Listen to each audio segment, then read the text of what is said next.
बंदी छोड़ सतगुरु रामपाल जी परमेश्वर जी की जय हो।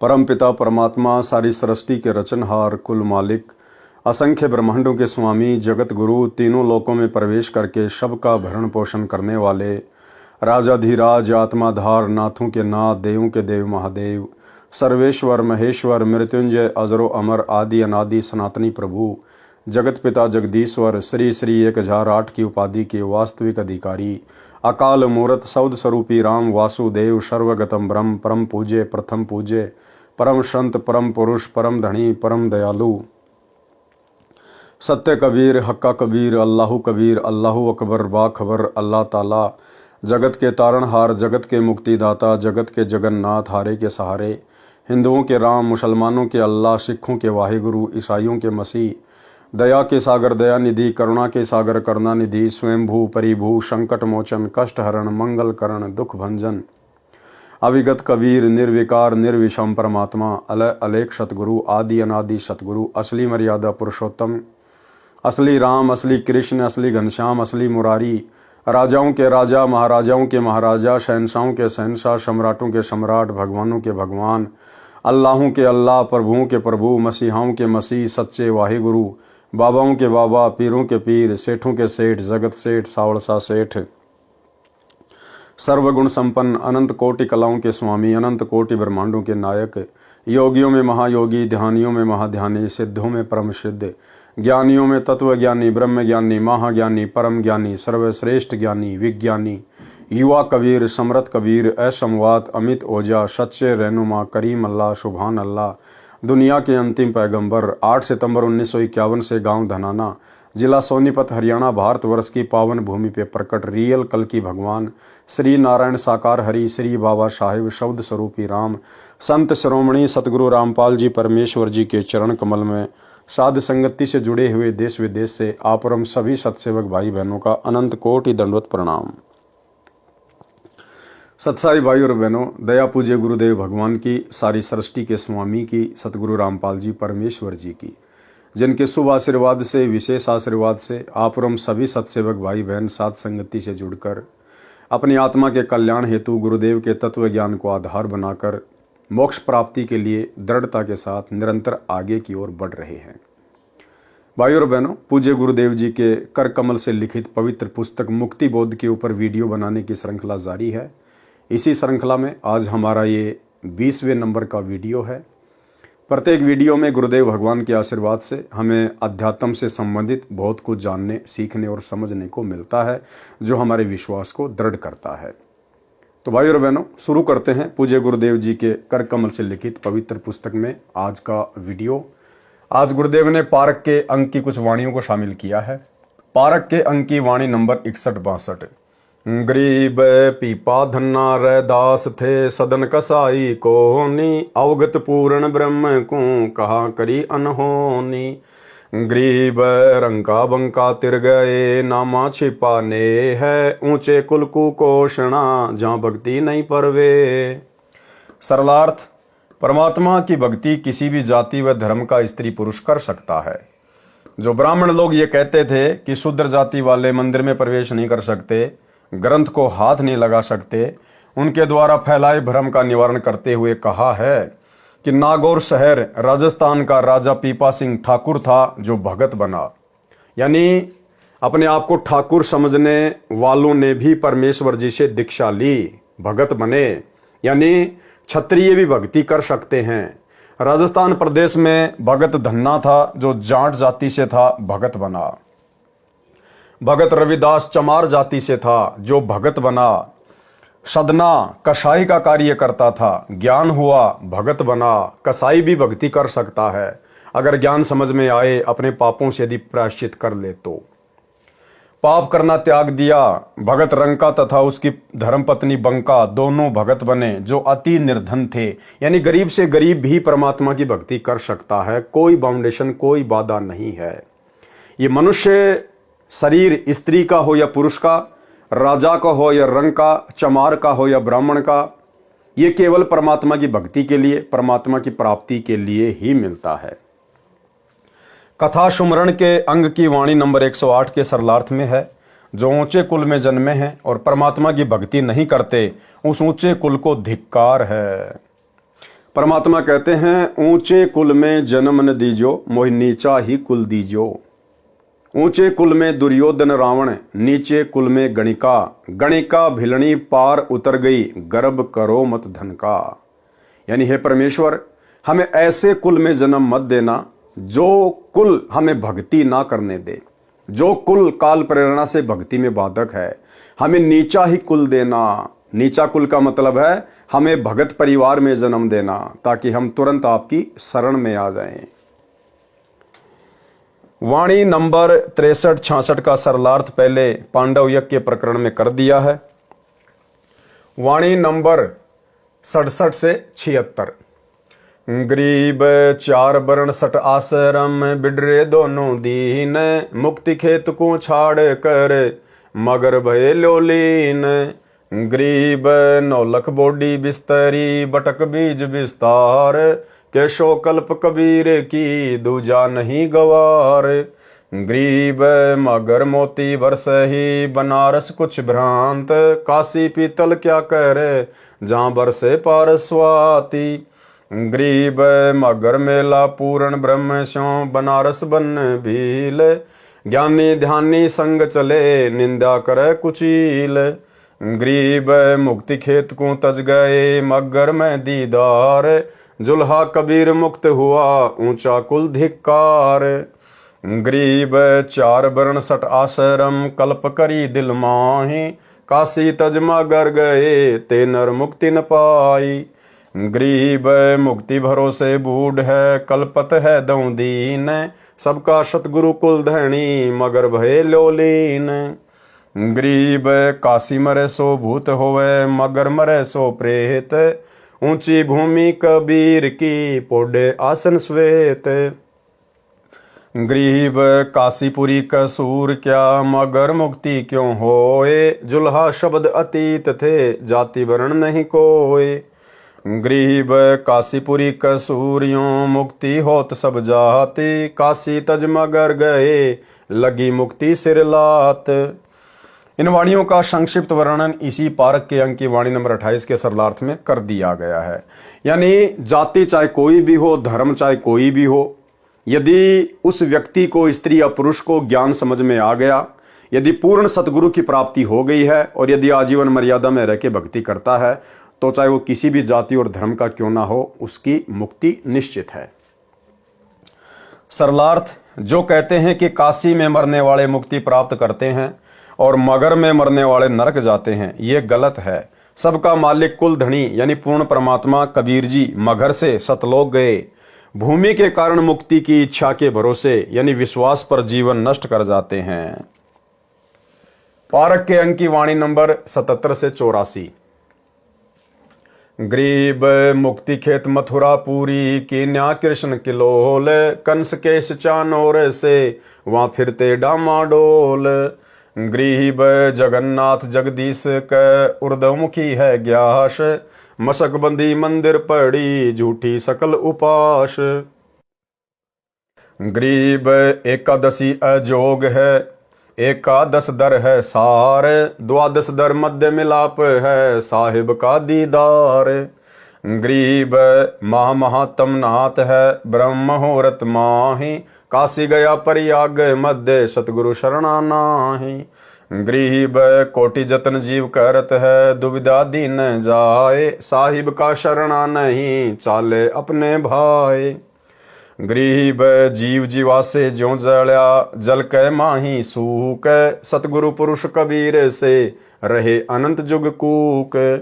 गरीब जीव जीवा से ज्यों जड़या, जल से मान्या दोष। सकल अविद्या विष भर्या, अग्नि परे तब पोष। गरीब राम रमे सो राम है, देव रमे सो देव। भूतो रमे सो भूत है, सुनो संत सुरभेव।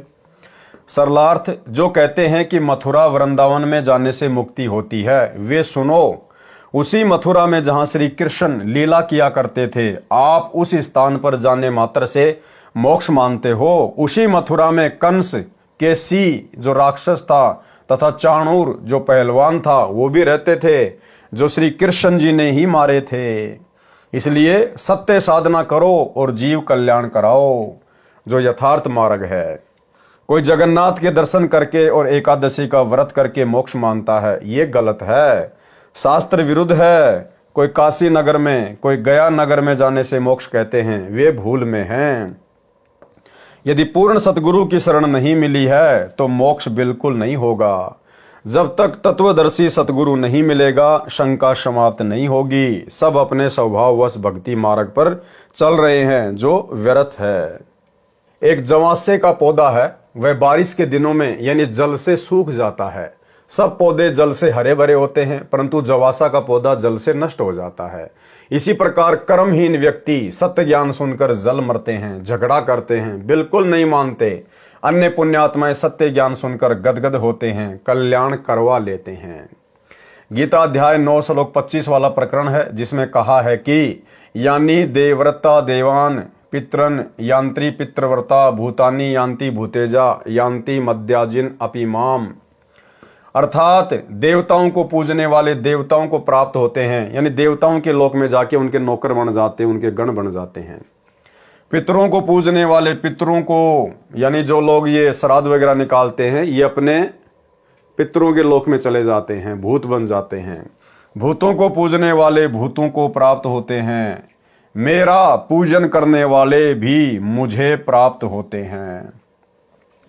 गरीब राम रमेशो राम है, देवत रमेशो देव, भूतो रमेशो भूत है, सुनो संत सुरभेव। अर्थात जो परमात्मा की भक्ति करते हैं वे परमात्मा जैसे गुणों वाला अमर पद प्राप्त करते हैं। अर्थात परमात्मा कबीर जी को प्राप्त होते हैं। जो देवताओं की भक्ति करते हैं वे देवताओं जैसे गुण वाले हो जाते हैं। जन्म मरण सदा रहता है, स्वर्ग जाते हैं, पुण्यों को खर्च कर पुनः जन्म मरण के चक्कर में गिरते हैं। जो भूतों की पूजा करते हैं, श्राद्ध निकालते हैं, पिंडदान करते हैं, अस्थि उठाकर गंगा पर मुक्ति हेतु ले जाते हैं, 13वीं महीना आदि क्रियाक्रम करते हैं, पितर बनते हैं और महा कष्ट उठाते हैं, फिर नरक में जाते हैं। 84 लाख प्रकार के प्राणियों के शरीरों में कष्ट भोगते हैं। वाणी नंबर 85 से 95। ग्रीब कली कली का रस लिया, भवर कमल कुशोंदी, ज्ञान गधेर पर चढ़े पड़े 18 बोधी। ग्रीब जैसी अमरकंद है, कवल केत की बाश, प्राण तजे हरि ना भजे, यो जग गया निराश। ग्रीब माला गिर में गुण कहाँ, भवंग लिपटे आए, शीतल पुण्यों चंदर ज्यों, तपती बुझावे ताही। ग्रीब सलील सलोने संत हैं, 8 कवल समाधि, दिल दर्पण मन मुस्कला, रिंचक नहीं उपाधि। ग्रीब श्वेत वर्ण शुभ रंग है, जहाँ लगाए नैन, दूजे की आशा नहीं, चढ़े रहत हैं गैन। ग्रीब गैन गगन में चढ़ रहे, श्वेत भूमि का भीर, सीप नहीं सायर नहीं, मोती बिन ही नीर। ग्रीब सुरती निशाना नैन में, मन मंजन कर घोटी, नृत्य निरंतर लग रही, करे लाख में चोट। ग्रीब मुकर खुल्या मालिक मिल्या, नैन बैन बिलाश, धरनी चले सेवन भले, चढ़े रहे आकाश। ग्रीब जय कोई रमे सो गगन में, धरनी धरे न पावे, सब ही भूले भर्म में, कहाँ रंक कहाँ रावे। ग्रीब कवल कली दर चोज है, रिम जिम होए, गगन फुहारे छूटे रहे, तहाँ संत मुख धोए। ग्रीब यों है पंथ कबीर का, सतगुरु को शैल, अनंत कोटि कुल पंथ है, कोई न पावे गैल। सरलार्थ जो विकार करते हैं, तरह तरह के गाने बजाने, शराब आदि का नशा करते हैं, पर स्त्री भोग पुरुष करते हैं, पर पुरुष भोग स्त्री करती है, भक्ति करते नहीं, वे उस तरह विकारों के वश होकर फंसकर मर जाते हैं, जैसे भंवरा भिन्न भिन्न फूलों का आनंद लेता रहता है, शाम के समय फूल बंद हो जाता है, भंवरा उसमें फंसकर मर जाता है।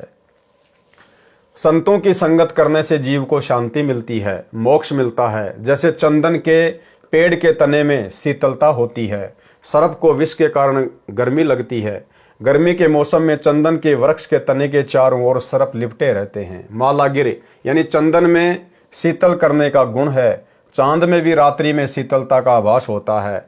ऐसे शांत संत हैं जो शरणागत की तपत बुझाते हैं अपने ज्ञान से, अपने आशीर्वाद से। साधक का ध्यान सदा ऊपर परमात्मा के सुख सागर सतलोक में रहता है। वे पृथ्वी पर इधर उधर भ्रमण नहीं करते, तीर्थों धामों पर नहीं जाते। क्या कह रहे हैं परमात्मा कि जिसको ये सतज्ञान मिल जाता है, सतलोक की जानकारी हो जाती है, फिर उन साधकों का, उन भक्तों का ध्यान सदा सतलोक में रहता है कि मुझे तो यहां से निकलना है, सतलोक जाना है। एक चिंता सी बनी रहती है। फिर वे इस पृथ्वी पर भटकते नहीं फिरते, तीर्थों पर, धामों पर, तीर्थ धामों पर नहीं जाते, सत्य साधना करते हैं।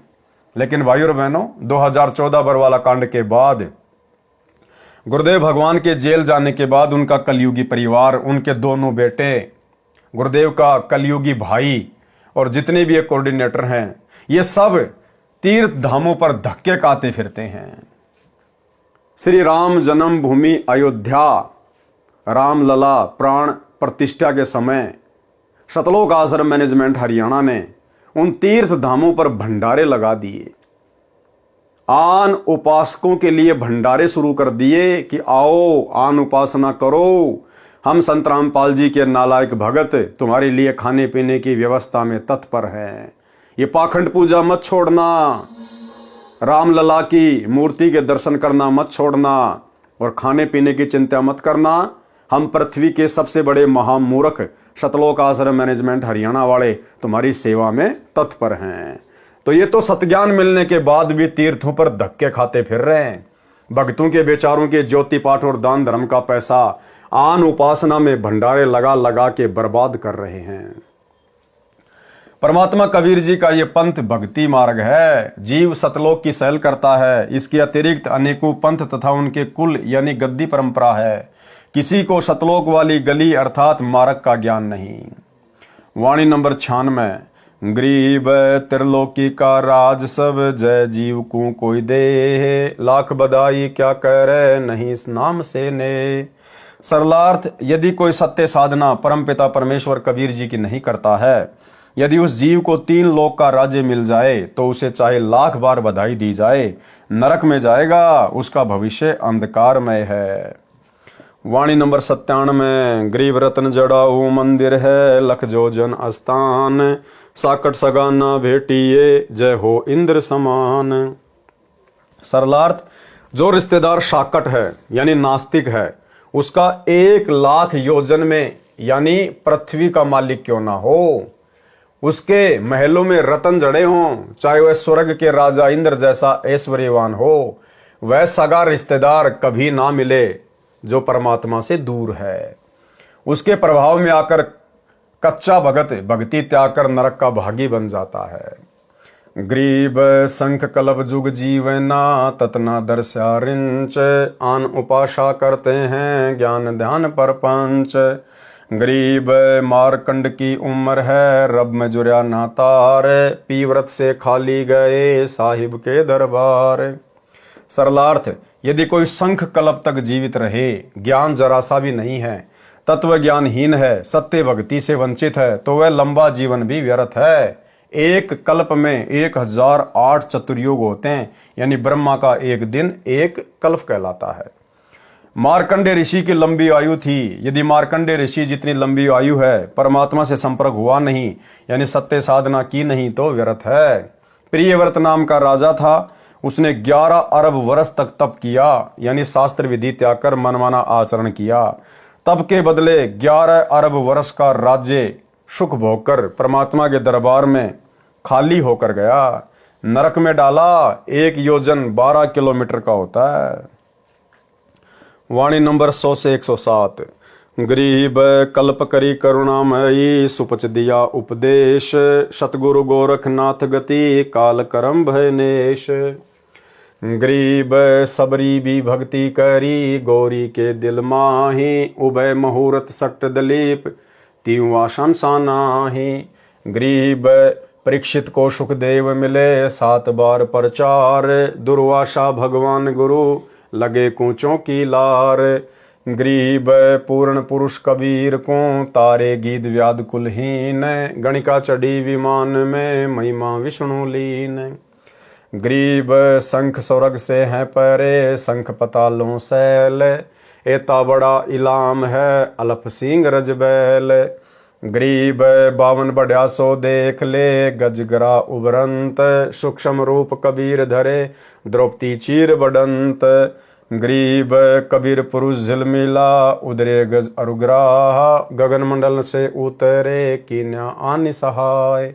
गरीब रंकार मुख ऊंचरे, टूटी गज की धीर, सर्वलोक सब ठोर है, अवगत अलग कबीर। सरलार्थ, परमात्मा कबीर जी द्वापर युग में करुणामय नाम से प्रकट थे। तब सुपथ सुदर्शन वाल्मीकि को उपदेश देकर पार किया, गोरखनाथ को भी समझाया। जिन जिन साधकों ने जिस स्तर की साधना तन मन से की तो उनको उस स्तर का लाभ मिला। जैसे भिलनी, गौरी यानी पार्वती तथा सट दिलीप जो दशरथ राजा का पिता था, रामचंद्र का दादा था, उसको पता चला कि मेरी केवल 2 मुहूर्त आयु शेष है।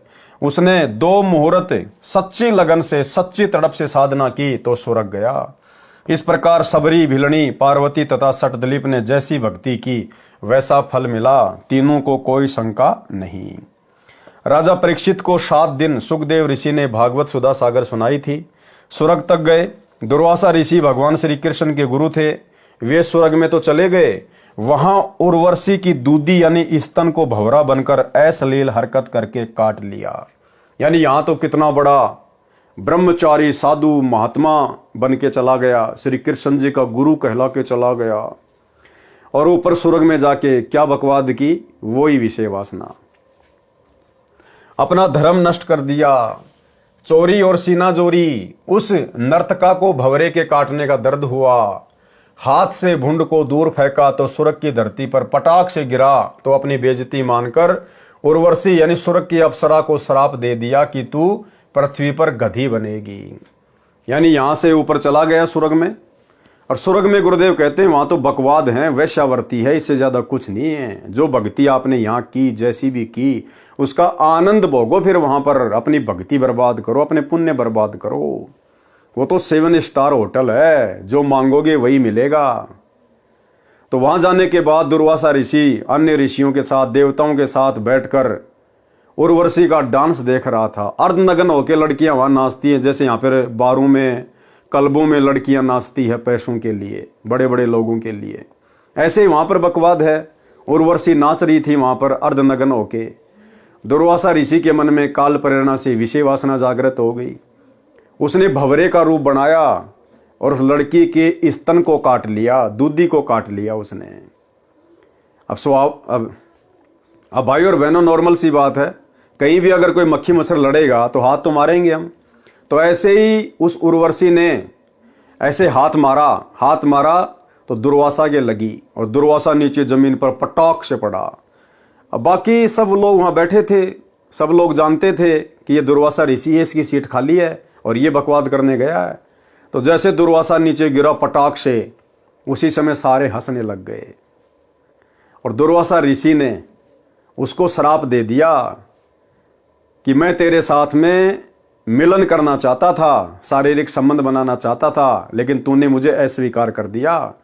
तो श्राप दे दिया कि तू पृथ्वी पे जाके गधी बनेगी। उस नाचने वाली को भंवरे के काटने का दर्द हुआ, हाथ से भुंड को दूर फेंका तो स्वर्ग की धरती पर पटाख से गिरा। तो अपनी बेइज्जती मानकर उर्वशी यानी स्वर्ग की अप्सरा को श्राप दे दिया कि तू पृथ्वी पर गधी बनेगी। इतना दुष्ट था दुर्वासा और ऋषि की पदवी प्राप्त था। श्राप देने का उद्देश्य यह था कि तूने मेरे से तो मिलन किया नहीं, अब गधी बनेगी और गधों से मिलन किया करेगी, तब तेरी इज्जत कहां जाएगी जो तूने मुझे नकार दिया। सभा में अपनी बेइज्जती मानकर ऐसा किया। पृथ्वी पर दुर्वासा ऋषि ब्रह्मचारी बना फिरता था। पृथ्वी पर तो वो दुर्वासा ऋषि ब्रह्मचारी बना फिरता था। स्वर्ग जाकर पकड़ा गया, वहां जाकर उसकी बकवाद सामने आ गई। जो उस उर्वशी को श्राप दिया उसका दंड भी दुर्वासा को मिलेगा। अब देखो क्या कह रहे हैं भाई और बहनों गुरुदेव, कि पृथ्वी पर दुर्वासा ऋषि ब्रह्मचारी बना फिरता था और स्वर्ग जाकर पकड़ा गया। इसी प्रकार ये हमारे बड़े भाई सतलोक आश्रम मैनेजमेंट हरियाणा वाले, ये बड़े बड़े भगत, परम भगत, कोऑर्डिनेटर, गुरुजी के बेटा बेटी, भाई बंधु, ये सतलोक आश्रमों में तो एक नंबर के भगत बने फिरते थे। 2014 बरवाला कांड से पहले हर किसी को देवता नजर आते थे, लेकिन जैसे ही बरवाला कांड हुआ, गुरुदेव भगवान ने वो परीक्षा का दौर शुरू किया। आज इन सब की सच्चाई सामने आ गई, सबकी हकीकत सामने आ गई। गुरुजी के बेटा बेटी भाई बंधु रिश्तेदार ये कोऑर्डिनेटर, दो धेले का ज्ञान नहीं है, दो धेले का गुरुजी का तत्व ज्ञान एक छींट भी इनके हृदय में नहीं समाई, एक छींट भी। और टोटल पिछले 10 वर्षों से इन्होंने गुरुदेव के जेल जाने के बाद परमात्मा की आत्माओं से गुरुदेव के भक्ति विधान और सत्संगों के खिलाफ कर्म करवाए। टोटल तो आश्रम में तो एक नंबर के भगत दिखाई देते थे, लेकिन गुरुदेव के जेल जाने के बाद, जैसे दुर्वासा की हकीकत सामने आई ऊपर जाने के बाद, ऐसे ही बरवाला कांड के बाद आज इन सब का पाखंड, अज्ञान, काला चिट्ठा, कुकर्म पूरे भगत समाज के सामने है। पृथ्वी पर दुर्वासा ऋषि ब्रह्मचारी बना फिरता था, स्वर्ग जाकर पकड़ा गया। जो उस उर्वशी को श्राप दिया उसका दंड भी दुर्वासा को मिलेगा। पूर्ण परमात्मा कबीर जी ने गिद्ध तथा व्याध को उनकी भक्ति अनुसार लाभ दिया। अब भाई और बहनों, ये कथा दास ने कभी पढ़ी नहीं है, हो सकता है गुरुदेव भगवान ने कभी सत्संगों में जिक्र किया हो, लेकिन अभी तक दास के सामने आई नहीं है, इसलिए अपन कुछ कह नहीं सकते इसके बारे में। कभी गुरुदेव भगवान जब आएंगे अपने मिशन को पूरा करके हिसार जेल से, उसके बाद गुरुदेव भगवान के मुख कमल से ही क्या है ये कथा गिद्ध और व्याग की, ये उनके मुख से सुनने को मिलेगी। पूर्ण परमात्मा कबीर जी ने गिद्ध तथा व्याग को उसकी भक्ति अनुसार लाभ दिया, गणिका यानी वैश्या का उद्धार किया। बलि राजा की यज्ञ में बावना बने, फिर विशाल रूप किया। गज तथा मगरमच्छ युद्ध कर रहे थे तो उनकी भी गति भक्ति अनुसार की। द्रौपदी का चीर भी परमात्मा कबीर जी ने बढ़ाया। द्रौपदी श्री कृष्ण जी की भगत थी, इसलिए बढ़ाई श्री कृष्ण को मिली। परमात्मा कबीर जी सर्वलोकों में सब स्थानों में विद्यमान है। वाणी नंबर 108 से 111। गरीब 87 छिक गए, साग पत्र किया भेंट, सब साहनपति साह है कबीर जगत सेठ। गरीब देही माही विदेह है, साहिब नर स्वरूप, अनंत लोक में रम रहा शक्ति कै रंग न रूप। गरीब लघु दीर्घ देवा पुरुष, नर जैसा उन्मान, सतगुरु सोई जानिए मुक्ति करत है प्राण। गरीब शत भक्ति परम पुरुष की, जय कर जान कोय, सतनाम तारी लगे दिल दर्पण को धोए। सरलार्थ, जिस समय ऋषि दुर्वासा राजा दुर्योधन की बात मानकर पांडव जो 12 वर्ष का वनवास काट रहे थे उनको श्राप देने के लिए 88,000 साथी ऋषियों को लेकर वन में गए, तब परमात्मा कबीर जी श्री कृष्ण अर्थात श्री विष्णु रूप बनाकर पांडवों के डेरे में गए थे। जब दुर्योधन के कहने पर दुर्वासा ऋषि 88,000 साधु संतों को लेकर जंगल में चला गया पांडवों के पास में, क्योंकि उस समय पांडव अज्ञातवास भोग रहे थे, उनका लास्ट का वो वर्ष था। और दुर्योधन चाहता था कि मैं दुर्वासा को भेज दूं जंगल में उनके पास में, और पांडव 88,000 साधु संतों को भोजन करवा नहीं पाएंगे, और दुर्वासा एक नंबर का ये क्रोधी आदमी है, ये उनको श्राप दे देगा। तो ये सोचकर दुर्वासा को भेज दिया दुर्योधन ने। अब भाई और बहनों, उधर से द्रौपदी की पुकार पर कबीर परमेश्वर सतगुरु रामपाल जी भगवान श्री विष्णु का अर्थात श्री कृष्ण जी का रूप बना के आए, क्योंकि द्रौपदी श्री कृष्ण जी की भगत थी। श्री कृष्ण को पांडवों ने गुरु धारण कर रखा था। तो यही कबीर परमात्मा सतगुरु रामपाल जी भगवान उसी गुरु के रूप में, उसी उसके इष्ट के रूप में उसके पास में पहुंच जाता है, अपने आत्मा के पास में, उसके संकट को देखकर, उसके कष्टों को देखकर। तो सतगुरु रामपाल जी भगवान पहुंच गए वहां पर द्रौपदी की पुकार पर। तब परमात्मा कबीर जी श्री विष्णु रूप बनाकर पांडवों के डेरे में गए थे।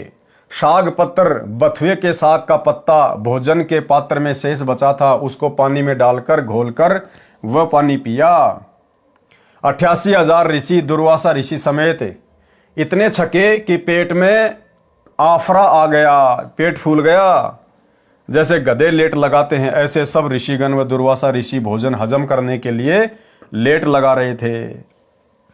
जब दुर्वासा ऋषि वहां पहुंचा 88,000 ऋषियों के साथ में, तो युधिष्ठिर को बड़ी चिंता होगी कि ये तो दुर्योधन का सिखाया हुआ आया है और ये तो श्राप देगा। अगर भोजन नहीं करवाया तो युधिष्ठिर ने द्रौपदी से कहा कि द्रौपदी, धर्म संकट में है, हमारी इज्जत आपके हाथ में है। तो द्रौपदी ने कहा कि फिलहाल तो मैं भी कुछ नहीं कर सकती, मेरे पास तो ये पात्र है सूर्य देव का दिया हुआ, और जब तक मैं खाना नहीं खा लेती तब तक चाहे पूरी पृथ्वी भोजन कर ले, इसमें भोजन समाप्त नहीं होता। लेकिन मैं भी भोजन कर चुकी हूं, अब तो ये कल ही काम करेगा। तो युधिष्ठिर ने कहा कि जैसा भी है अब इज्जत तेरे हाथ में है, तो श्री कृष्ण जी को याद कर। तो उसी समय द्रौपदी ने श्री कृष्ण जी को याद किया। यानी जब आत्मा पे संकट आता है तो भले ये जुबान से किसी को भी पुकारे, लेकिन वो पुकार परमात्मा के पास जाती है, कबीर देव सतगुरु रामपाल जी भगवान के पास में। अब श्री कृष्ण जी ने कहां आना था बेचारे ने, यही कबीर परमात्मा सतगुरु रामपाल जी भगवान श्री कृष्ण जी का रूप धारण करके और वहां पहुंच गए। और वहां पहुंचने के बाद मालिक ने कहा कि भाई क्यों याद किया, तेरा पत्र मेरे पास में गया। पत्र यानी तेरी पुकार। हम जब पाठ प्रकाश की वाणियां पढ़ते हैं तो उसमें सारा जिक्र है ये कि भाई तेरी पाती, तेरा पत्र मेरे पास में आया है, यानी तेरी पुकार, तेरी प्रार्थना मेरे पास में आई है, क्या संकट आ गया। तो उन्होंने सारी बात बता दी। तो गुरुदेव भगवान ने श्री कृष्ण रूप में कहा कि भाई पहले मुझे कुछ भोजन कराओ, पहले मुझे भोजन कराओ, तब मैं इन ऋषियों की भूख को शांत करूंगा, इनका पेट भरूंगा। तो द्रौपदी ने कहा कि भगवान भोजन का ही तो रोड़ा है, अगर भोजन होता तो आपसे प्रार्थना करने की जरूरत ही कहां पड़ती। लेकिन परमात्मा ने कहा कि भैया जो नियम है वो नियम है। ढूंढ द्रौपदी ढूंढ कोई भोजन का किरका, प्रथम करूं अंजल फिर मेटू मुनिजन की तृष्णा। कि पहले मुझे भोग लगाओ, उसके बाद में फिर मैं इन ऋषियों का देखूंगा आगे। तो ये नियम है भाई और बहनों, चाहे तीन लोक के भगवान हो चाहे सतलोक के भगवान हो। परमात्मा कहते हैं देते को हरि देत है जहां तहां से आण, और अण देवा मांगत फिरियो फिर साहिब सुने ना कान। तो द्रौपदी ने कहा कि भगवान कुछ भी नहीं है, एक साग का जो है पत्ता लगा हुआ है। तो श्री कृष्ण रूप में सतगुरु रामपाल जी भगवान ने कहा कि इसमें थोड़ा सा पानी डाल के घोल घाल के और मुझे दे। तो परमात्मा ने वो साग पिया, वो पानी पानी घोल के परमात्मा ने वो पिया, भोग लगाया। और जैसे ही गुरुदेव भगवान ने पानी मिलाकर वो साग पिया, उसी समय 88,000 ऋषि दुर्वासा सबके पेट भर गए, सबके पेट। और जो जो उन्होंने डिमांड की थी, डिमांड भी ऐसी करी थी कि पांडव पूरा ना कर पाए। आज का जमीन में बोया हुआ धान, उसकी चपाती बनाओ, मानसरोवर का जड़ लेके आओ, आज ही के आम हो, यानी आज ही पेड़ लगे, आज ही उसके आम लगे, वो आम खाएं हम। ऐसी ऐसी डिमांड की उसने, ना होने वाली। तो जैसे ही परमात्मा ने भोग लगाया उधर, और गुरुदेव ने कहा कि जा भाई भीम, ऋषि जी को ले आ, सबको भोजन तैयार है। जैसे भीम गया, सारी बात बताई, तो दुर्वासा तो वहां पर गधे की तरह लौट रहे सारे ऋषि महात्मा, पेट उनका भरा हुआ पूरी तरह से। और दुर्वासा ने कहा कि भाई भीम, भोजन का नाम मत ले, उल्टी आने को हो रही है, जो पहले खा लिया वो ही नहीं पचाया जा रहा।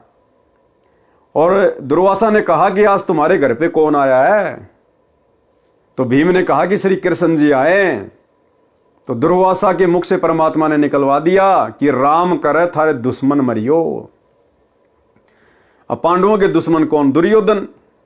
उल्टा दुर्योधन को श्राप दिलवा दिया परमात्मा ने उसी दुर्वासा ऋषि से, जो आया था पांडवों को श्राप देने के लिए। तो भाई और बहनों, हमने जो शिक्षा लेनी है वो ये है कि पहली बात तो देखो, ये भक्ति का नियम है, विधान है। हमने निस्वार्थ भाव से, बिना किसी लाग लपेट के, बिना किसी डिमांड के, गीता अध्याय 3 श्लोक 13 के अनुसार हमने पूर्ण परमात्मा को भोग लगाने के बाद ही भोजन करना होता है। तो आज हमें समझ में आ गया कि वो पूर्ण परमात्मा, सारी सृष्टि का रचनहार, भगवानों का भगवान कौन है? कबीर देव सतगुरु रामपाल जी भगवान। तो हमने इनको भोग की आरती के साथ, क्योंकि हमारे को विधि भी बता रखी है गुरुदेव ने भोग की आरती, और हम सत्सेवक भाई बहन प्रतिदिन जितनी बार भी हमारे घर में भोजन बनता है, नाश्ता बनता है, हम सर्वप्रथम गुरुदेव भगवान को चौकी लगाकर, क्योंकि घर घर आसन लग चुके हैं, परमात्मा के बेड लग चुके हैं, गुरु को हमने इष्ट मान लिया है, तो सर्वप्रथम अपने गुरुदेव भगवान को भोग की आरती के साथ भोग लगाते हैं। उसके बाद में हम उसको प्रसाद के रूप में ग्रहण करते हैं। तो कहने का मतलब है, ये तो है गीता जी के अनुसार विधान। अब आने वाले समय में क्या होगा, युग परिवर्तन के समय में जब आपत्तियां आएंगी, परेशानियां आएंगी, उस समय यदि अकाल पड़ेगा या अन्य किसी भी प्रकार से कोई दुर्भिक्ष पड़ेगा, अन्न धन की कमी पड़ेगी, तो भाई और बहनों, आप और हमने चिंता करने की जरूरत नहीं है। आप और हम वर्तमान में शास्त्र अनुकूल साधना जो कर रहे हैं, गुरु को इष्ट मानकर, ये परमेश्वर आप और हमारे लिए कुछ भी कर देगा, ये समर्थ है। हमने अन्न के लिए परेशान नहीं होना, किसी आगे हाथ नहीं फैलाने उस समय भोजन के लिए। भले 2 दिन परमात्मा भूखा रखे, 3 दिन भूखा रखे, वो हमारी परीक्षा होगी। अन्यथा जो परमात्मा साग के पत्ते का भोग लगाकर 88,000 ऋषियों की भूख शांत कर सकता है बिना भोजन खिलाए, तो आप और हमारे लिए क्या नहीं कर सकता परमात्मा। अरे द्रौपदी ने तो खाली एक बार साग का पत्ता घोल के दिया था, यहां तो गुरुदेव भगवान को तीनों समय हलवेराम का भोग लग रहा है, भंडारे का भोग लग रहा है। सभी भाई बहन श्रद्धा से और अपनी हैसियत से बाहर अपने गुरुदेव भगवान को भोग लगा रहे हैं।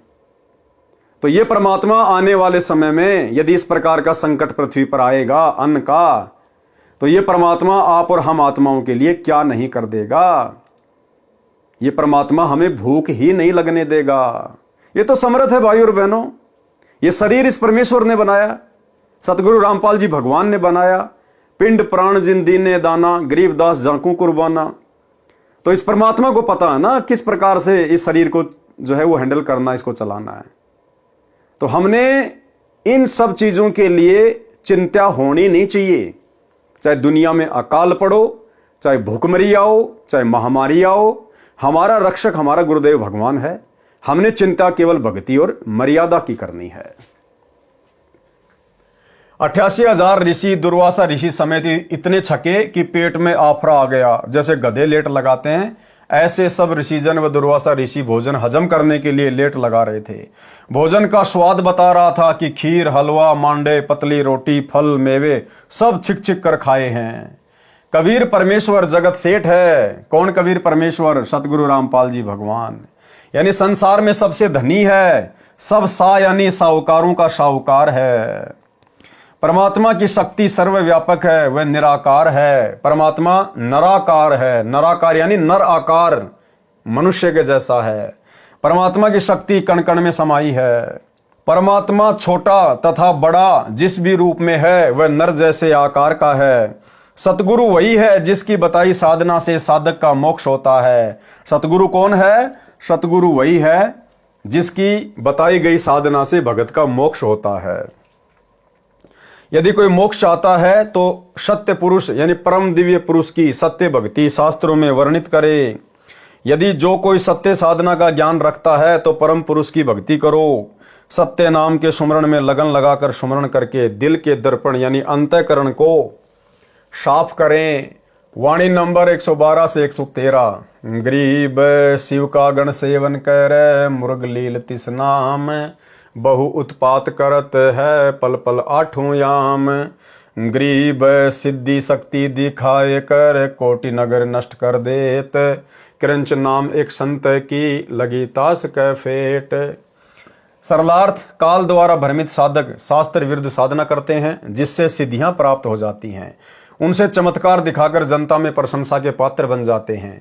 सिद्धियों द्वारा हानि करके पूज्य बन जाते हैं। एक साधक शिवजी की साधना करके शिवजी के लोक में गण की उपाधि प्राप्त था। उसने सिद्धि शक्ति से बहुत उत्पात मचा रखा था। उसका मुर्ग लील नाम था। उसने अनेकों नगर सिद्धि से नष्ट कर दिए थे।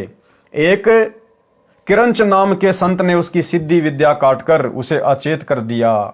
सचेत होकर क्षमा याचना की। अब ये भी करने वाला परमात्मा ये भाई और बहनों उस किरंच नाम के साधु के रूप में भी ऐसे लोगों को अपनी औकात याद दिलाने वाले भी यही कबीर परमेश्वर सतगुरु रामपाल जी भगवान है। सहज समाधि कैसे लगती है?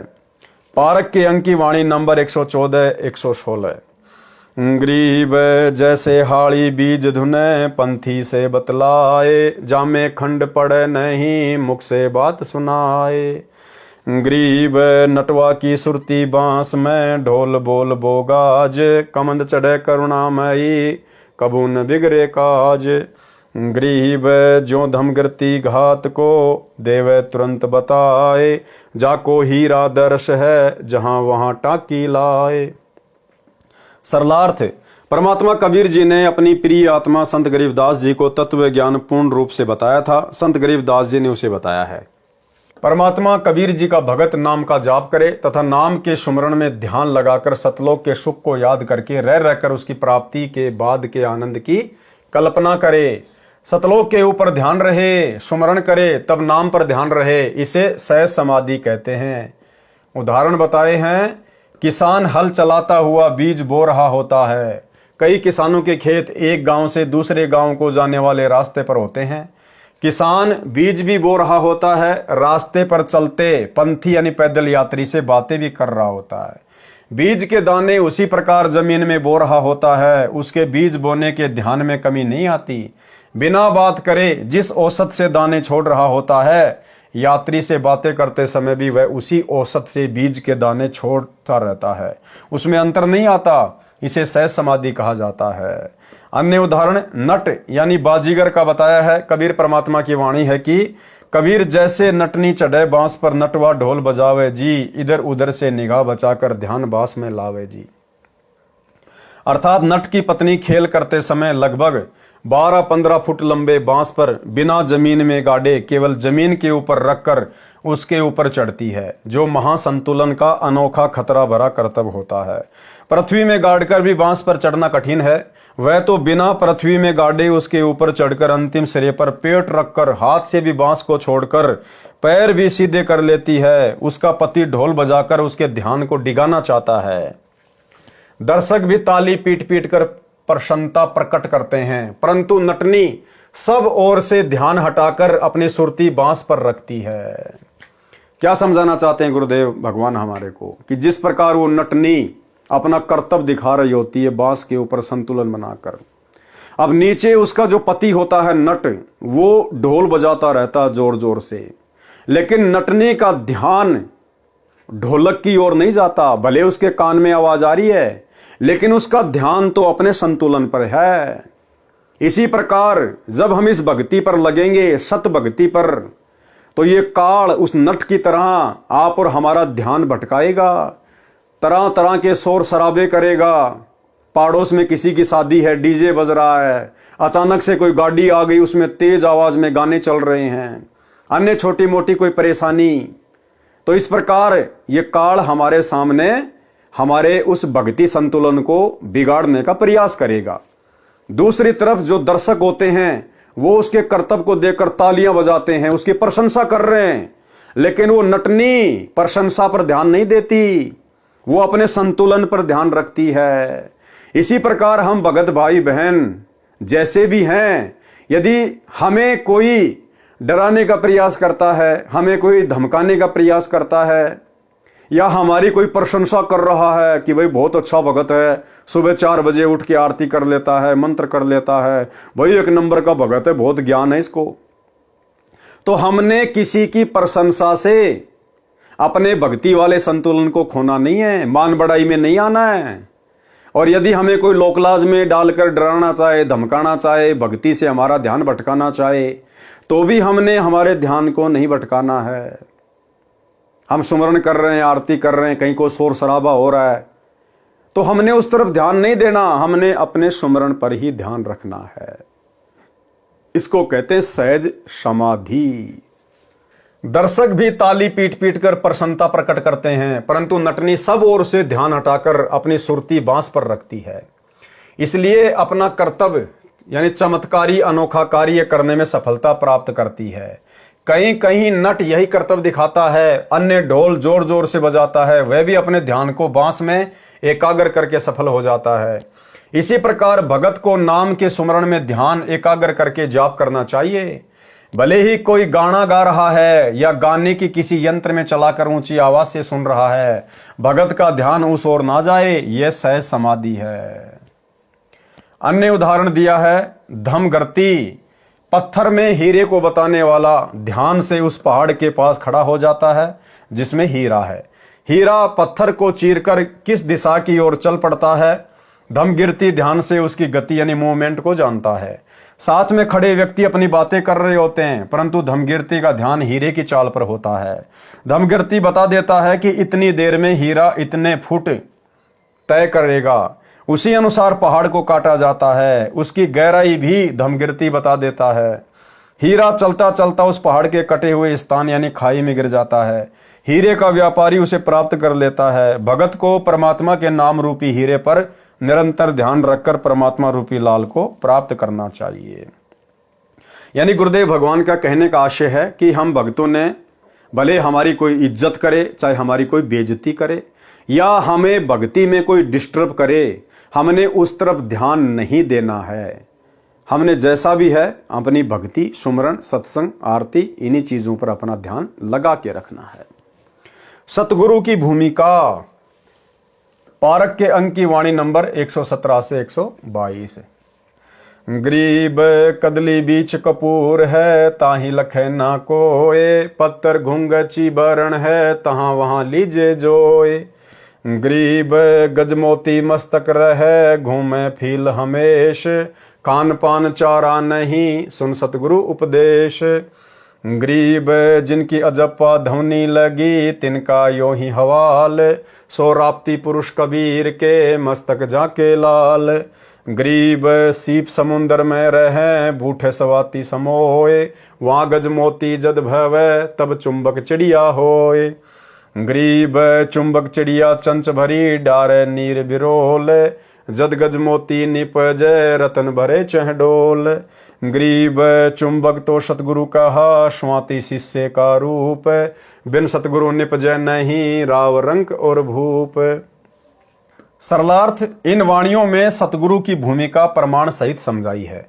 कहा है कि केले के पेड़ के कोइये, केले का पूरा पेड़ पत्तों से निर्मित है। सबसे ऊपर वाला पत्ता गोलाकार में कीप की तरह ऊपर से चौड़ा गोलाकार, नीचे कम परिधि का होता है, बीच में थोता यानी खाली होता है। उस गोल पत्ते के खाली भाग को कोइया कहते हैं। उसमें स्वाति नक्षत्र की वर्षा की बूंद गिर जाती है तो उस केले के पत्ते में कपूर बन जाता है। केला शिष्य है, स्वाति सतगुरु का मंत्र जाप है। नाम यदि योग्य शिष्य को दिया जाता है तो उसमें भक्ति रूपी कपूर तैयार होता है, मोक्ष मिलता है।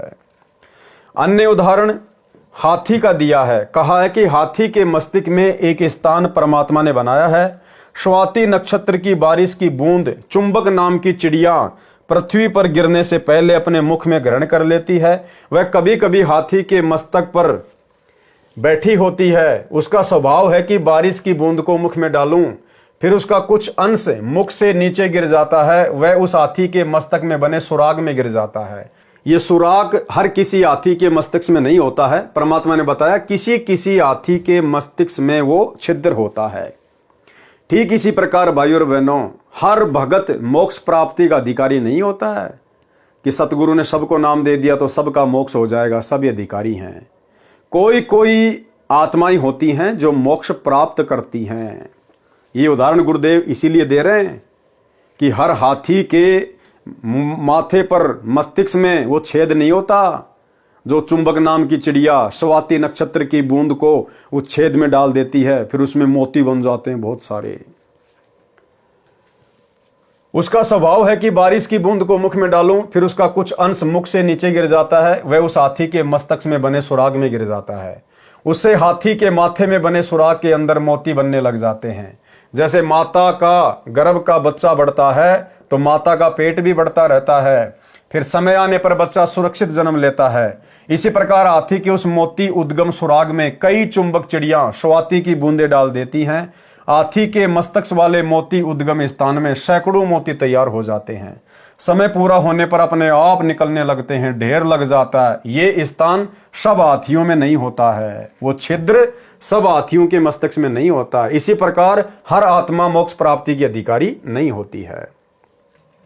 इसमें हाथी शिष्य है, चुंबक चिड़िया सतगुरु है, स्वाति बूंद नाम है, जैसे ऐसे सतगुरु रूप चुंबक चिड़िया सच्चे नाम रूपी स्वाति शिष्य के हृदय में डालते हैं, भक्ति तथा मोक्ष रूपी मोती बनते हैं।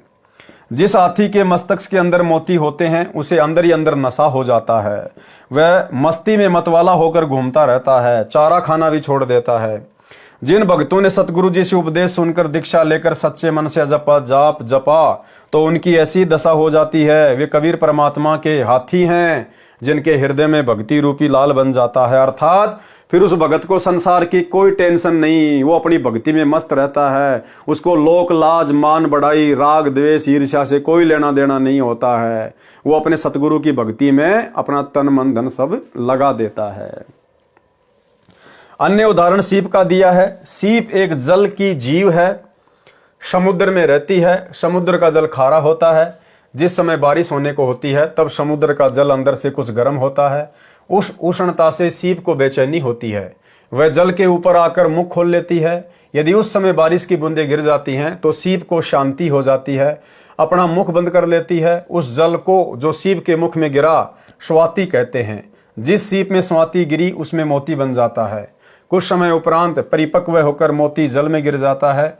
इस उदाहरण में सीप तो शिष्य है, स्वाति दीक्षा मंत्र है, बादल सतगुरु है। सीप से मोती अपने आप नहीं निकलता। एक सुकचमीन वह मोती के ऊपर के मांस को खाने के लिए उसको टक्कर मारती है कि इस मांस के अंदर घुसकर खाऊंगी, परंतु वह मांस मात्र प्याज के जाड़े जैसा रक्त वर्ण का होता है।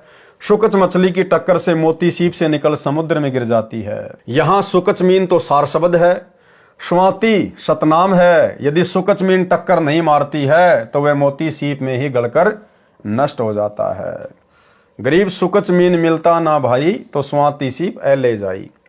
अर्थात संत गरीबदास जी ने बताया है कि यदि सुकच मछली नहीं मिलती तो सीप तथा उसमें गिरी स्वाति व्यर्थ जाती। सुकच मछली सार शब्द जानो।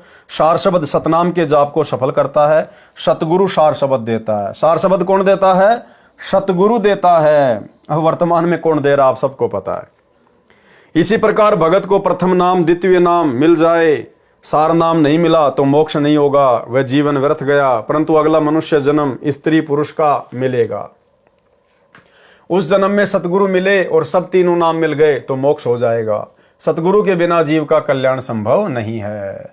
वाणी नंबर 123 से 125। गरीब अदर सिंहासन गगन में, बोरंगी बरिया में, जाका नाम कबीर है, सारे सबके काम। गरीब पड़या धनी से काम है, प्रहलाद भक्ति को बूझी, नरसिंह उतरया अरस से, किने न समझी गूजी। गरीब नर मृगेश आकार होए, कीनी संत सहाय, बालक वेदन जगत गुरु, जानत है सब माए।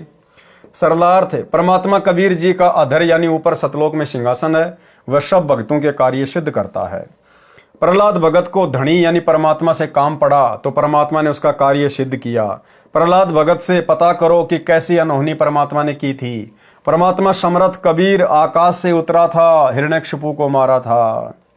नर यानी मानव, मृगेश यानी सिंह रूप बनाकर संत प्रहलाद की सहायता की थी। जैसे बच्चा भूखा प्यासा होता है तो उसकी पीड़ा को माता जानती है, दूध जल पिलाती है, ऐसे जगत गुरु अपने शिष्य के कष्ट को जानता है। कौन? जगत गुरु।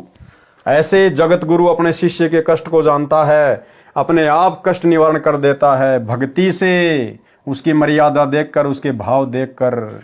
यानी प्रार्थना लगाने की जरूरत नहीं है जगत गुरु के पास में। क्या कह रहे हैं गुरुदेव? ऐसे ही जगत गुरु अपने शिष्य के कष्ट को जानता है, अपने आप कष्ट निवारण कर देता है, उसकी श्रद्धा देखकर, उसकी मर्यादा देखकर, उसकी भक्ति देखकर। वाणी नंबर 126 से 133।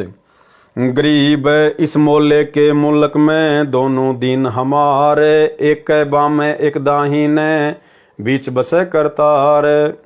गरीब करता आप कबीर है, अविनाशी बड़ अल्लाह, राम रहीम करीम है, की जो सुरती निगाह। गरीब नर रूप साहिब धैणी, बसे सकल के माही, अनंत कोटि ब्रह्मांड में, देखो सब ही ठाई। गरीब घटमट महतत्व में बसे, अचराचर ल्योलीन, चार खानी में खेलता, ओ अलय बेदीन। गरीब कौन गड़े कौन फूकिए, चारों दाग दगंत, ओ इनमें आया नहीं, पूर्ण ब्रह्म बसंत। गरीब मात पिता जाके नहीं, नहीं जन्म प्रमाण, यो तो पूर्ण ब्रह्म है करता हंस अमान। गरीब आत्म और परमात्मा एक नूर जहूर, बिचकर झाई कर्म की ताते कई दूर। गरीब परमात्म पूर्ण ब्रह्म है आत्म जीव धर्म में, कल्प रूपी कल में पड़ा जासे लागे क्रम। सरलार्थ, परमात्मा के सब जीव हैं, दोनों धर्म हिंदू तथा मुसलमान हमारे हैं। एक परमात्मा के दाईं ओर जानो, दूसरा बाईं ओर, दोनों के मध्य में परमात्मा निवास करता है। अब देखो गुरुदेव क्या कह रहे हैं कि दोनों धर्म हिंदू मुसलमान परमात्मा के ही हैं।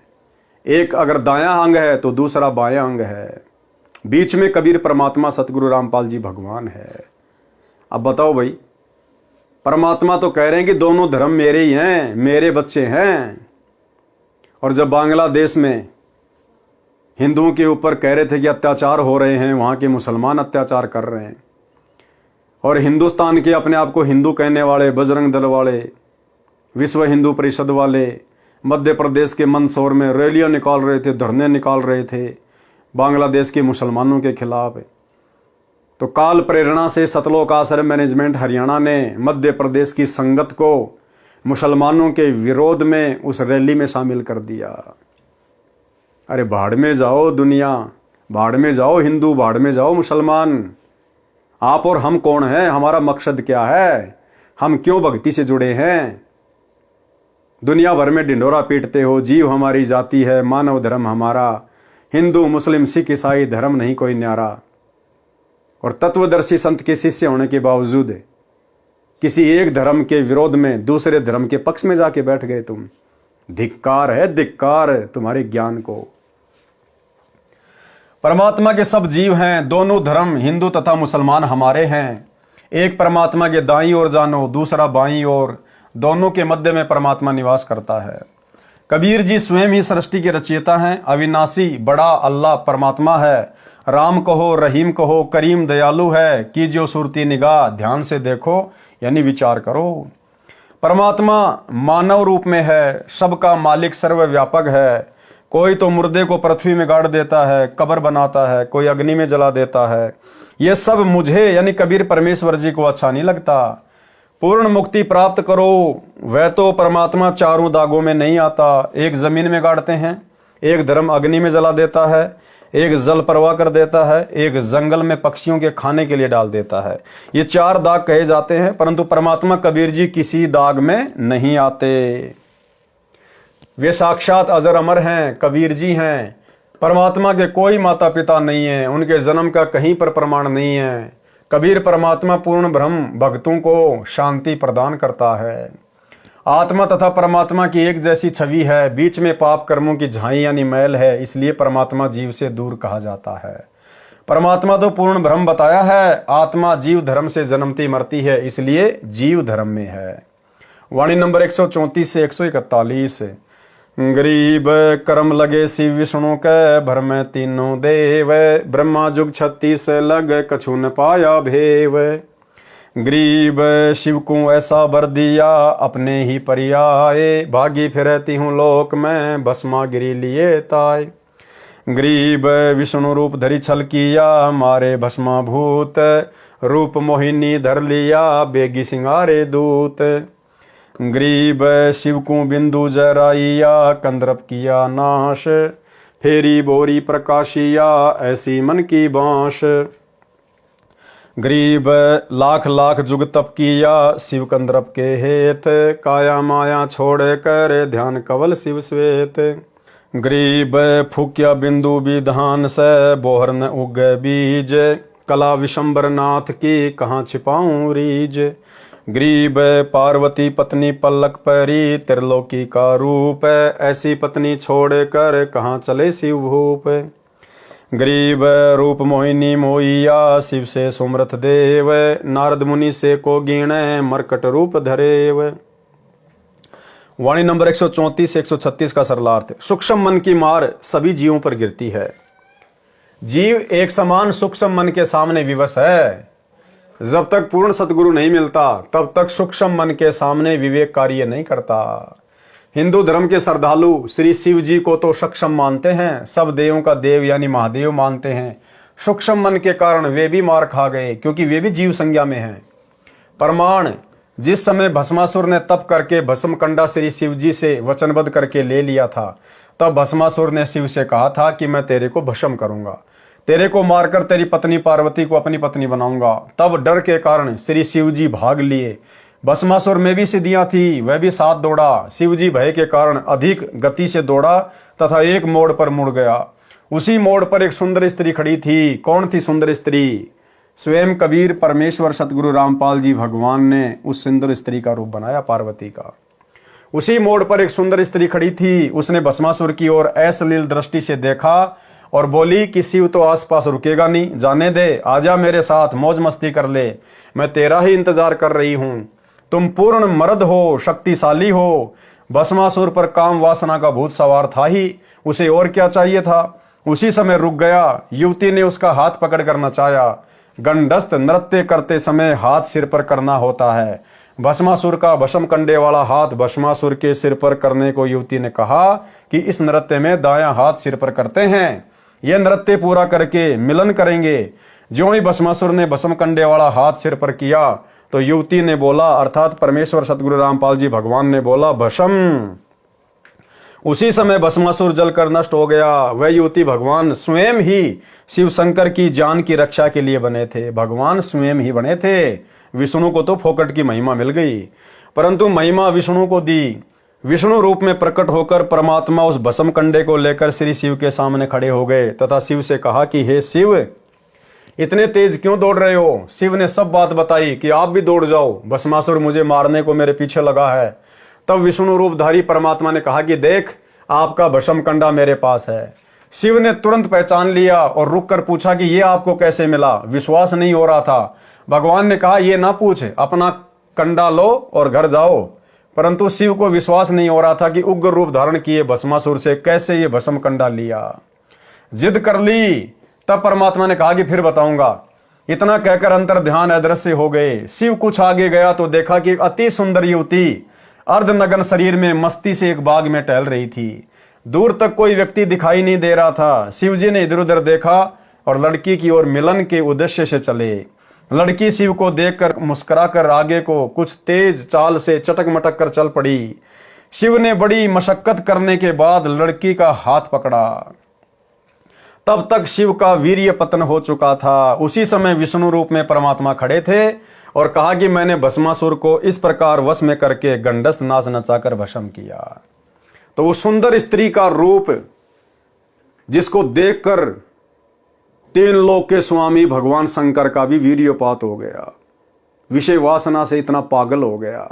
उस सुंदर युवती के रूप को देखकर, रूप किसने बनाया? गुरुदेव भगवान ने। भस्मासुर को सुंदर स्त्री का रूप बनाकर किसने गंडस्थ नाच नचाकर उसको भस्म किया? गुरुदेव भगवान ने। इसलिए भाइयों और बहनों, दास ने पिछले एक वीडियो में जिक्र किया था कि भाइयों और बहनों, आप और हमें तत्व ज्ञान मिल गया है। वैसे तो आप और हमारे पर गुरुदेव भगवान का आशीर्वाद है, परमात्मा ऐसी कोई गलती हमसे नहीं होने देंगे। फिर भी भाइयों और बहनों, क्योंकि मन जब तक शरीर है तब तक मन भी हमारे साथ में है, ये हमें भटकाने का प्रयास करेगा और कई बार परमात्मा भी भगत की परीक्षा ले लेता है। तो हमारे सामने यदि ऐसी कोई सुंदर युवती, कोई सुंदर स्त्री अगर कहीं टकरा जाए, मिल जाए, यात्रा करते समय, कहीं आते जाते समय, एकांत में, तो आप और हम भगत भाई बहनों ने उस सुंदरता में केवल अपने गुरुजी का मुख देखना है कि ये मेरे गुरुजी हैं भाई, मेरी परीक्षा ले रहे हैं, और चुपचाप वहां से चलता बने, अपना सुमरण पे ध्यान रखा है। ना सामने से आती हुई का चेहरा देखना है, ना पीछे मुड़कर उसकी पीठ को देखना है। और हमने हर किसी के अंदर अपने परमात्मा को देखना है। और वैसे भी गुरुदेव कहते हैं, पर नारी को देखिए बहन बेटी के भाव, कहे कबीर कामनाश का ये सहज उपाय। बाकी हमने जब इस प्रकार की कोई स्थिति हमारे सामने पैदा हो जाए तो हमने मन में दोष पैदा नहीं करना है। काल तो कोशिश करेगा, मन में उथल पुथल मचेगी, लेकिन ये तत्व ज्ञान फिर दीवार की तरह सामने खड़ा हो जाएगा एक सेकंड के बाद कि भैया ये काम अपना नहीं है, ये मार्ग अपना नहीं है, अपने को तो सतलोक चलना है। गुरुदेव ने अपने को संत बना दिया, भगत बना दिया, और ना जाने कितने हमारे पूर्वज जो भूत प्रेत बन के घूम रहे हैं, ऊपर से देवी देवता जो सूक्ष्म रूप में घूमते रहते हैं, क्या पता वो मुझे देख रहे हैं और मेरी हरकत से फिर मेरे गुरु जी के ऊपर हंसेंगे कि ये ज्ञान दिया संत रामपाल जी ने, तत्वज्ञानी संत ने इस भगत को, देख इसकी हरकत देखो इसकी मूर्ख की। तो हमने हर प्रकार से सचेत होकर चलना है। हमारा टारगेट हमारी सुरती सतलोक में, और सतलोक में जाकर हमें जो रूप रंग यौवन सुंदरता मिलेगी, यहां इंद्र की इंद्राणी के पास भी नहीं है, इंद्राणी के पास भी। तो हमने तो अपनी सुरती को वहां टिका के रखना है। संत गरीबदास जी ने सूक्ष्म मन की शक्ति बताई है कि शिव जी की पत्नी पार्वती 3 लोक में अति सुंदर स्त्रियों में से एक थी। अपनी पत्नी को छोड़कर शिव जी ने चंचल माया यानी बदनारी से मिलन सेक्स करने के लिए उसे पकड़ लिया। ये सूक्ष्म मन की उत्पत्ति का उत्पात है। ये सूक्ष्म रूप से काल ऐसे चाल चलता है। वाणी नंबर 137 से 141 का सरलार्थ है। इन्हीं काल प्रेरित आत्माओं ने ब्रह्मादिक ब्रह्मा विष्णु महेश को भी मोहित कर लिया, यानी अपने जाल में फंसा रखा है। शेष यानी अन्य बचे हुए गणेश जी भी स्त्री के संग में रहे। गणेश जी के 2 पुत्र थे, एक का नाम शुभम यानी शुभ, दूसरे का नाम लाभम यानी लाभ था। शंकर यानी शिव जी की अडिग विचलित न होने वाली समाधि आंतरिक ध्यान लगी थी, जो हमेशा सदा ध्यान में रहते थे। उनको भी मोहिनी अप्सरा स्वर्ग की देवी ने मोहित करके डगमग कर दिया था। तो भाई और बहनों, ये काल का बहुत भयंकर जाल है, और इस जाल से यदि कोई बचा है तो केवल सतगुरु का भगत बचा है। केवल सतगुरु अपने आशीर्वाद से, अपनी शक्ति से, अपनी सामर्थ्यता से अपने भगत को बचाता है। बाकी भगत अपने स्तर पर चाहे कितनी भक्ति कर ले, कितना कुछ कर ले, अपने स्तर पर वो कुछ नहीं कर सकता। पंखा चाहे लाख रुपए का है, सोने की पंखुड़ियां हैं, जब तक चलाने वाला बटन नहीं दबाएगा तब तक पंखा अपने आप नहीं चलेगा, क्योंकि वो केवल एक यंत्र है, उसको चलाने वाला यंत्री कोई और है। तो हम जीव हैं, हम चाहे कितनी भक्ति कर लें, कितने बड़े अपने आप को भगत समझ लें, हमारा रिमोट हमारे गुरुदेव भगवान के हाथ में है। बलवानों का बल और बुद्धिमानों की बुद्धि इस पूरी सृष्टि में सतगुरु रामपाल जी परमेश्वर जी के हाथ में है। इसलिए हमने गुरुदेव के चरणों में आधीनता के साथ में पड़े रहना है। अगर ऊपर मुंह करके थूकेंगे तो अपने ऊपर ही गिरेगा और हंसी के पात्र भी बनेंगे। तो भाई और बहनों, अपना टारगेट केवल मोक्ष, सतलोक, ये रंग बिरंगी दुनिया, इन विषय वासनाओं के बाग में भंवरे बनकर आप और हम करोड़ों अरबों बार भटक चुके हैं, गधे कुत्ते शुअर बन चुके हैं, अपना अनमोल मनुष्य जीवन न जाने कितने बर्बाद कर चुके हैं। तो ये लास्ट जन्म है, इसको लास्ट ही हमने बनाना है। और इतने सिर हमने इस काल को दे दिए बकवाद करके, अब भक्ति करके ये सिर यानी ये मन अपने गुरु को देंगे।